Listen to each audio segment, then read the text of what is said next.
Assalamualaikum warahmatullahi wabarakatuh. Perkenalkan, nama saya Soliha, NIM 12403193184. Di sini saya akan menjelaskan sedikit mengenai jurnal yang telah saya baca, yaitu tentang asas-asas kontrak syariah.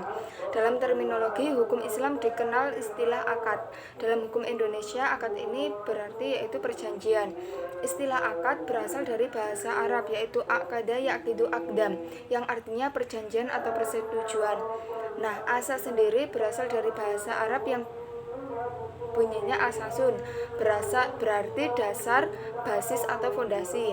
Menurut Sudikno tahun 1999, asas hukum yaitu suatu pikiran dasar yang bersifat umum yang melatar belakangi pembentukan hukum positif. Nah, asas kontrak syariah ini adalah dasar yang melatar belakangi dalam pembentukan kontrak syariah yang dilaksanakan untuk mendapatkan manfaat dan maslahah bagi pihak yang mengikat diri dalam suatu kontrak menurut syarak. Nah, asas-asas kontrak syariah ini yang pertama ada asas kebebasan berkontrak. Asas kebebasan berkontrak ini sangat penting untuk dielaborasi. Oleh karena itu, kebebasan berakad yaitu suatu hukum yang menyatakan bahwa setiap orang dapat membuat jenis akad apapun tanpa terikat kepada nama-nama yang telah ditentukan undang-undang syariah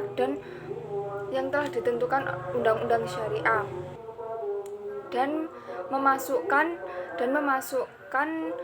klausul apa saja ke dalam akad yang dibuatnya itu sesuai dengan kepentingan sejauh tidak berakibat makan harta sesama dengan jalan yang batil. Nah, adanya asas kebebasan berkontrak. Asas kebebasan ini dalam hukum Islam didasarkan pada beberapa dalil. Salah satunya yaitu sabda Nabi SAW yang berbunyi, kaum muslimin terikat dengan syarat-syarat yang mereka buat kecuali syarat yang mengharamkan yang halal atau menghalalkan yang haram. Hukum Islam pada dasarnya memberikan kebebasan kepada semua orang untuk membuat perjanjian sesuai dengan keinginannya. Akan tetapi untuk menentukan akibat hukumannya adalah ajaran agama untuk menjaga jangan sampai terjadi penganiayaan antara sesama manusia melalui akad atau perjanjian yang telah dibuat dan syarat-syarat yang telah dibuatnya. Kemudian yang kedua yaitu adanya persamaan hukum atau kesetaraan. Asas ini memberikan landasan bahwa kedua belah pihak yang melakukan kontrak mempunyai kedudukan yang sama atau setara antara satu dengan yang lainnya, sehingga pada saat menentukan hak dan kewajiban masing-masing didasarkan pada asas persamaan atau kesetaraan ini. Yang ketiga, adanya keadilan. Pelaksanaan asas ini dalam kontrak dituntut untuk berlaku benar dalam pengungkapannya, yaitu di mana kita harus adil untuk memenuhi perjanjian yang telah mereka buat dan memenuhi semua kewajibannya. Keadilan adalah tujuan yang hendak diwujudkan oleh semua hukum. Jadi semua hukum itu ditetapkan untuk mendapatkan suatu keadilan. Yang selanjutnya yaitu ada asas kejujuran dan kebenaran. Nah, Allah itu menyuruh seluruh umatnya untuk mengatakan yang sejujur-jujurnya dalam segala urusan dan perkataan. Allah Subhanahu wa taala berfirman, "Hai orang-orang beriman, bertakwalah kepada Allah dan katakanlah perkataan yang benar." Kejujuran merupakan hal yang prinsip bagi manusia dalam segala kehidupan, termasuk penyusunan kontrak syariah dalam bisnis. Jika kejujuran ini tidak dilaksanakan atau diamalkan dalam penyusunan kontrak, maka akan merusak keadilan, keridhaan. Di samping itu, ketidakjujuran dalam penyusunan kontrak ini juga akan berakibat perselisihan antara beberapa pihak yang telah membuat suatu perjanjian. Selanjutnya, asas janji itu mengikat. Nah, dalam Al-Quran dan hadis terdapat banyak perintah agar untuk memenuhi atau mentaati suatu perjanjian. Dalam kaidah usul fikih, perintah itu perintah itu pada dasarnya menunjukkan kewajiban. Hal ini berarti janji mengikat dan wajib untuk dipenuhi atau dibayar. Seperti firman Allah Subhanahu wa taala, "Dan penuhilah janji, sesungguhnya janji itu akan dimintakan pertanggungjawabannya."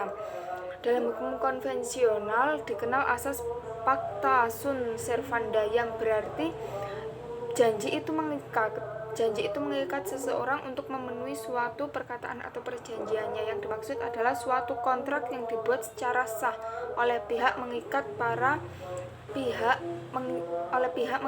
pihak tersebut secara penuh sesuai isi kontrak yang telah dibuat tersebut.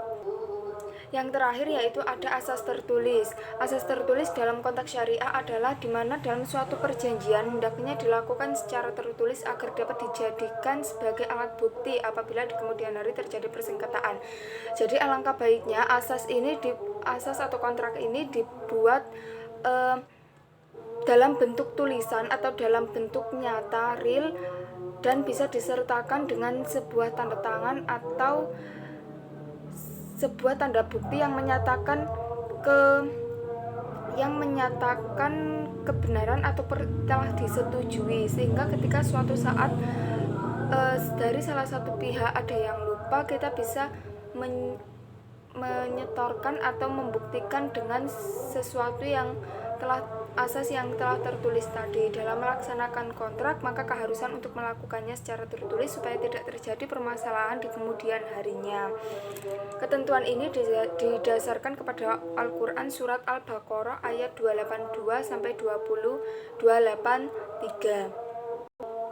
Yang artinya, hai orang yang beriman, apabila kamu bermuamalah tidak secara tunai untuk waktu yang ditentukan, hendaklah kamu menulisnya, dan seorang penulis di antara kamu menuliskannya dengan benar, dan janganlah penulis enggan menulisnya sebagaimana Allah telah mengajarkannya, maka hendaklah ia menulis, dan hendaklah orang yang berhutang itu mengimlakan, dan hendaklah ia bertakwa kepada Allah Tuhannya, dan janganlah ia mengurangi sedikit pun daripada hutangnya.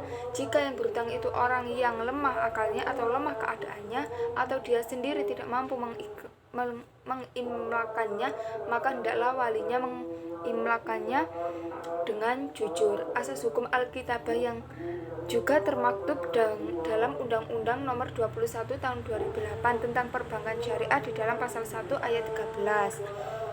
Akad adalah kesepakatan tertulis antara bank syariah atau UUS dan pihak lain yang memuat adanya hak dan kewajiban bagi masing-masing pihak sesuai dengan prinsip syariah. Mungkin itu saja yang bisa